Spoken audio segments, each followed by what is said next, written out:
Salut et bienvenue dans cette nouvelle capsule dans laquelle on va réagir face à une vidéo que j'ai trouvée sur les réseaux sociaux. Dans cette fameuse vidéo, on voit une coach se moquer littéralement de sa meilleure amie parce qu'elle n'est pas capable de descendre en flexion complète, donc en squat profond.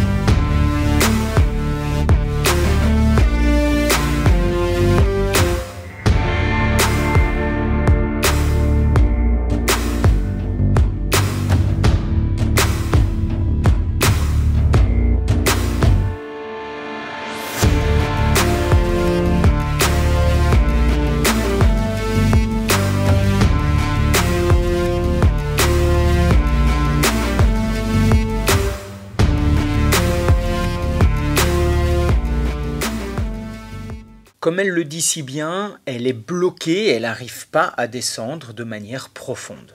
Alors vous avez peut-être vu cette vidéo passer sur les réseaux sociaux et il y a eu 3 manières de réagir. La première, c'est que vous en avez rien à carrer, ça vous en touche une sans faire bouger l'autre, vous avez continué à scroller parce que vous en avez rien à battre. La deuxième réaction que vous aurez pu avoir, c'est d'être totalement d'accord avec cette coach.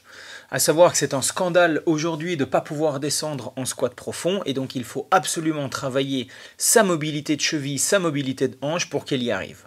Et la troisième manière de réagir, c'était plutôt la mienne, c'est de se dire, c'est d'abord de prendre du recul et de se dire comment est-ce que c'est possible qu'un mouvement aussi basique que le squat soit exécuté de manière aussi différente chez l'une que chez l'autre. Alors dans cette vidéo, je vais vous expliquer, en tout cas je vais vous donner mon avis de pourquoi cette coach se trompe et pourquoi il y a autant de différences dans l'exécution d'un squat.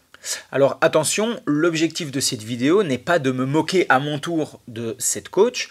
Par contre, je trouvais qu'elle illustrait relativement bien et mettait en lumière ce qui se passait assez fréquemment avec les coachs. Allez, c'est parti, intro.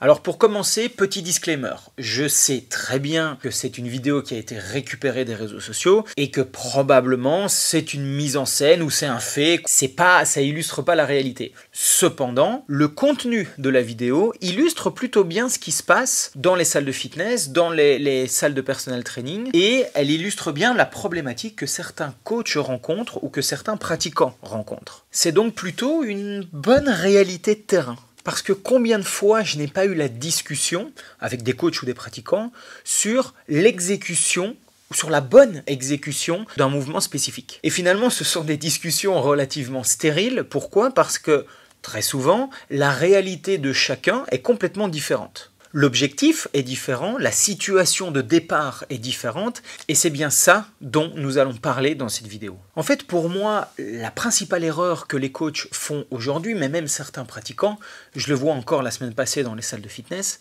c'est de ne pas réussir à enlever le modèle qu'ils ont en tête lors de l'exécution d'un mouvement. Ils n'arrivent pas à s'abstraire de ce fameux modèle du mouvement. Et c'est tellement bloqué dans le cerveau, c'est tellement figé, qu'ils n'arrivent même plus à observer le mouvement qui se passe devant eux. Ils ne voient plus la réalité qu'ils ont en face d'eux. Et ça, c'est plutôt un gros problème parce que si vous voulez faire quelque chose de cohérent et que vous avez uniquement le modèle en tête et que vous n'êtes pas capable de voir ce qui se joue devant vous, vous oubliez ce que vous connaissez et vous observez, c'est très difficile de venir coacher correctement. Et on le voit dans cette vidéo, en tout cas c'est mon ressenti de nouveau, c'est que cette coach, elle n'est plus capable de voir ce qui se passe en face parce qu'elle a son modèle de squat en tête. Or, quand on regarde ces deux squats, pour moi, il y a 2 réalités différentes. Mais puisque la coach a son modèle en tête, elle va essayer de faire rentrer sa meilleure amie dans le modèle qu'elle connaît, qui lui correspond, dans lequel elle a des bonnes sensations. Et pour autant, la réalité de départ, la situation de départ, c'est pas la même. Alors c'est quoi exactement cette réalité ? Eh bien cette réalité, cette situation de départ, elle commence par la structure. Alors cette structure, c'est quoi ? C'est une morphologie. Ça peut être une morphologie osseuse, une longueur d'os, une différence entre les bras de levier, le haut du corps et le bas du corps. Ce sont des ratios différents, mais ça peut être aussi une morphologie plutôt tissulaire, une longueur de muscle, une insertion musculaire qui est relativement différente.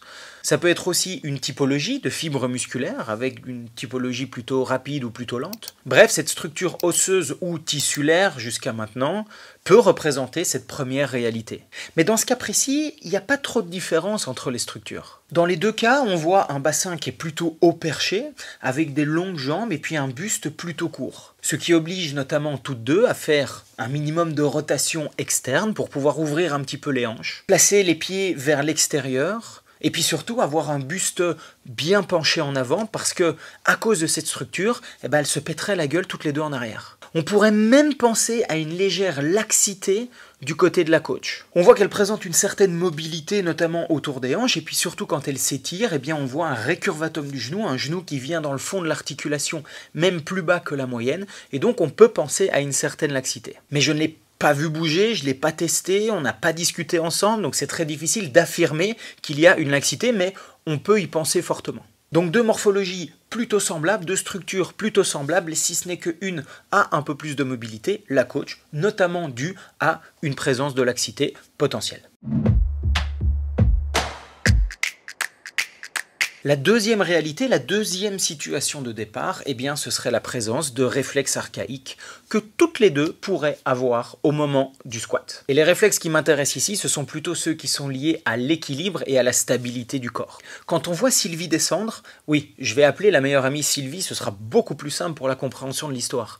Quand vous voyez Sylvie descendre, vous voyez qu'il y a ses orteils qui tirent vers le haut, qui font une extension vers le haut. On voit qu'il y a un gros déséquilibre qui est fait vers l'arrière et on voit une extension pour essayer de maintenir le corps plus ou moins stable. C'est quand même plutôt incohérent de vouloir faire de la flexion et que la plupart du corps fait de l'extension en même temps. Pas tant que ça quand on comprend que, en fait, Sylvie n'est pas en train de fléchir. Sylvie est en train de lutter complètement contre un déséquilibre arrière lors de sa flexion. Et donc elle va venir solliciter l'entièreté de ce qu'elle peut pour maintenir l'équilibre, parce que c'est ça le propre d'un corps humain, c'est d'éviter de chuter.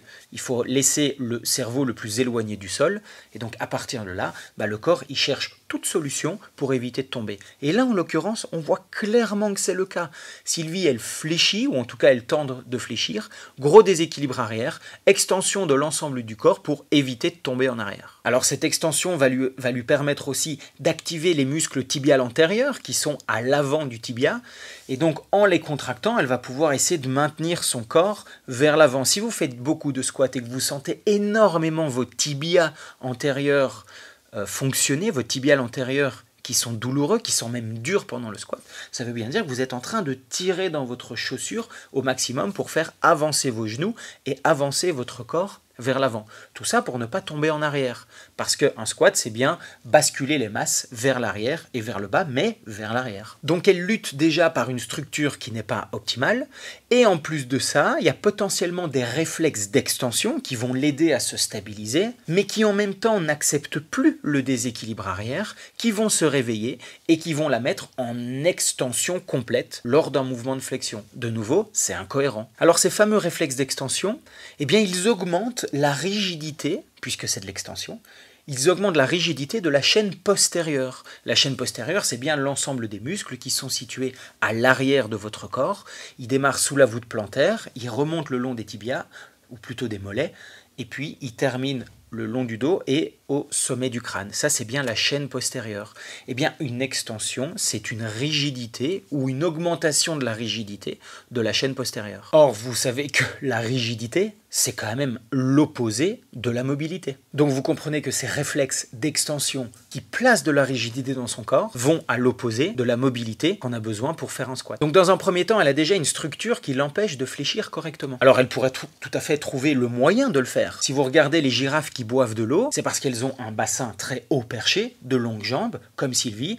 Qu'est-ce qu'elles font pour boire de l'eau? Elles écartent les jambes pour avoir un centre de masse qui descend, une base de sustentation qui est plus large, avec une légère flexion des jambes qui leur permet d'être plus bas.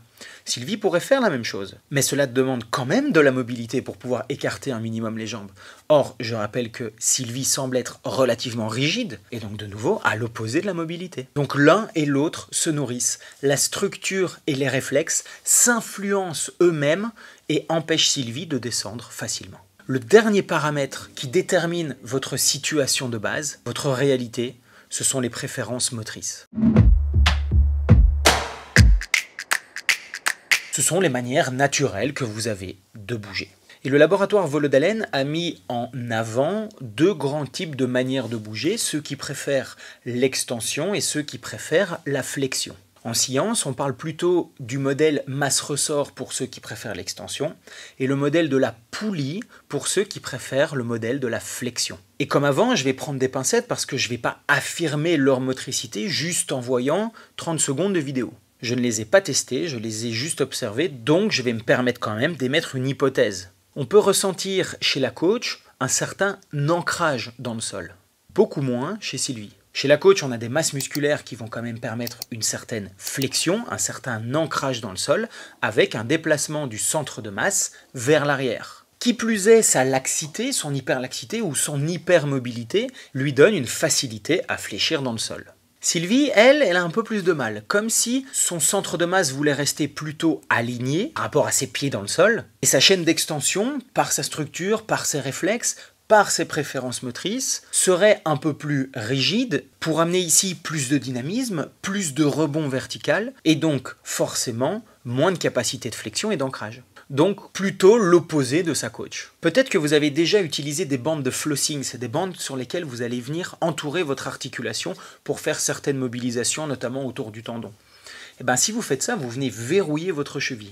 Est-ce que vous avez déjà essayé de mobiliser votre cheville quand vous avez une certaine rigidité autour? C'est super compliqué, c'est même parfois douloureux, mais c'est surtout que nerveusement, il ne se passe pas grand-chose. Et bien, ce manque de dorsiflexion plantaire lors du squat, cette certaine rigidité autour de la cheville, c'est exactement ce que Sylvie ressent lorsqu'on lui demande de fléchir en squat dans le sol. Donc je partirai sur une motricité qui est plutôt à l'opposé de celle de sa coach.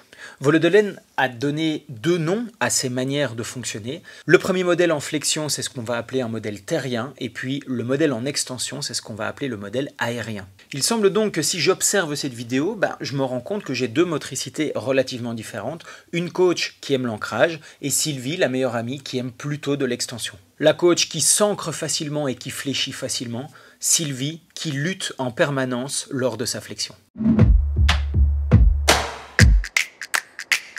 Pour résumer, on a une structure plutôt longiligne pour les deux, un bassin qui est haut perché, sans doute des réflexes archaïques qui sont encore présents chez toutes les deux, et l'une qui a quand même une plus grande capacité de mobilité due à son hyperlaxité relativement présente. Une motricité d'ancrage et donc terrienne pour la coach, une motricité d'extension et donc plutôt aérienne pour Sylvie. Voilà comment je résumerai le mouvement que je peux voir dans cette vidéo.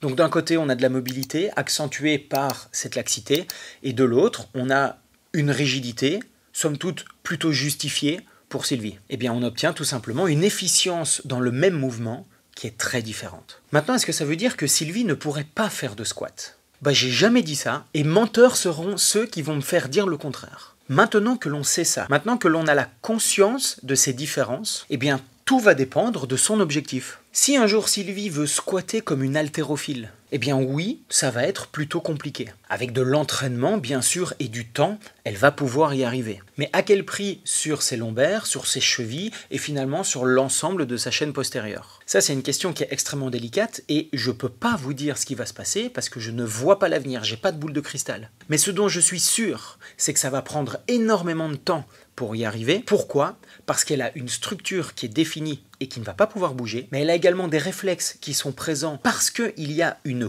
cause à cette présence de réflexes, et donc si vous ne connaissez pas la cause, eh bien ça peut prendre énormément de temps pour pouvoir arriver à fléchir et à faire fi de ces réflexes, et parce que sa motricité de base ne tend pas vers de la flexion. Donc pour Sylvie, squatter va être compliqué, et encore plus si vous lui mettez une barre dans le dos. Donc pour un coach, il est plutôt important de comprendre pourquoi elle veut squatter, et s'il n'y a pas une autre alternative comme exercice pour lui proposer à la place du squat. On pose les avantages et les inconvénients de chaque mouvement selon sa réalité à elle, et on décide de la programmation. Réussite, échec, plaisir, douleur, en partant de la réalité de Sylvie, en partant de sa situation de départ, on est capable de planifier beaucoup plus facilement et de manière cohérente. Donc là où la coach voit des faiblesses chez Sylvie, eh bien moi je vois des compétences qui sont ailleurs que dans le squat aujourd'hui. Chaque coach devrait pouvoir prendre la situation de départ de son client, pour pouvoir réaliser une planification et une individualisation réelle de l'entraînement sportif.